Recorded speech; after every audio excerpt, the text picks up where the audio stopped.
বাংলাদেশের অস্থির রাজনৈতিক পরিস্থিতির প্রেক্ষিতে উত্তর পূর্ব পর্ষদের বৈঠকের আগে নিরাপত্তা জোরদার করা হয়েছে শহর আগরতলা সহ গোটা রাজ্যে।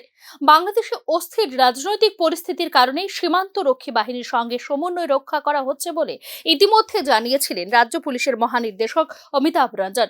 এদিকে বিশেষ করে সীমান্ত নিরাপত্তা ব্যবস্থা খতিয়ে দেখতে বুধবার আগরতলা সীমান্ত পরিদর্শন করেন পশ্চিম ত্রিপুরা জেলা পুলিশ সুপার কিরণ কুমারকে। উত্তর পূর্ব পর্ষদের বৈঠককে সামনে রেখে সর্বোচ্চ নিরাপত্তার প্রয়োজনীয় পদক্ষেপ নেওয়া হয়েছে বলে এদিন জানিয়েছেন পশ্চিম ত্রিপুরা জেলার পুলিশ সুপার কিরণ কুমারকে। जो हमारा ये अरेंजमेंट क्या है, सिक्योरिटी अरेंजमेंट?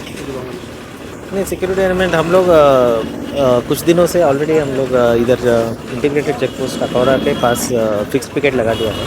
इसमें हमारा रेगुलर फिक्स पिकेट रहता है और बॉर्डर एरियाज में भी हम लोग बीएसएफ के साथ मिलके रेगुलर पेट्रोलिंग भी कर रहे हैं। जैसे कि आप जानते हैं कि अभी नॉर्थ ईस्ट काउंसिल का मीटिंग हो रहा है 2021, सो इसके बैकग्राउंड में हम लोग अभी और सिक्योरिटी बढ़ा दिया है।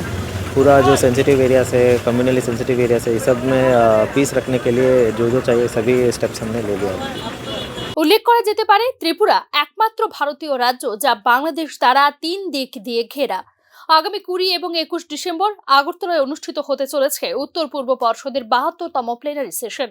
রাজ্য আরক্ষা প্রশাসন থেকে পাওয়া তথ্য অনুসারে আগরতলা বিমানবন্দর, প্রধান সড়ক ও অনুষ্ঠান স্থল সহ গুরুত্বপূর্ণ স্থানগুলিতে ইতিমধ্যেই নজরদারি শুরু করে দিয়েছে গোয়েন্দা শাখা। মোতায়েন করা হয়েছে সাদা পোশাকের পুলিশও। 24 ঘন্টা নজরদারি ক্যামেরা সক্রিয় রয়েছে শহর আগরতলায়। অতিরিক্ত ব্যবস্থার মধ্যে রয়েছে রোড চেক পয়েন্ট, নাকা পয়েন্ট এবং এলাকায় বসবাসকারী বা কর্মরত ব্যক্তিদের পরিচয় নিশ্চিত করার জন্য পরিবারের যাচাইকরণ।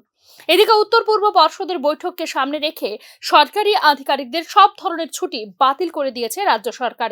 ইতিমধ্যে এই বিষয়ে একটি বিজ্ঞপ্তিও জারি করেছে সরকার। উত্তর পূর্ব পর্ষদের বৈঠকে যোগ দিতে 20 ডিসেম্বর সন্ধ্যায় রাজ্যে আসবেন কেন্দ্রীয় গৃহমন্ত্রী অমিত শাহ। 21 ডিসেম্বর প্লেনারি সেশনে উপস্থিত থাকবেন উত্তর পূর্বাঞ্চলের 8টি রাজ্যের মুখ্যমন্ত্রী, উপমুখ্যমন্ত্রী এবং রাজ্যপালরা।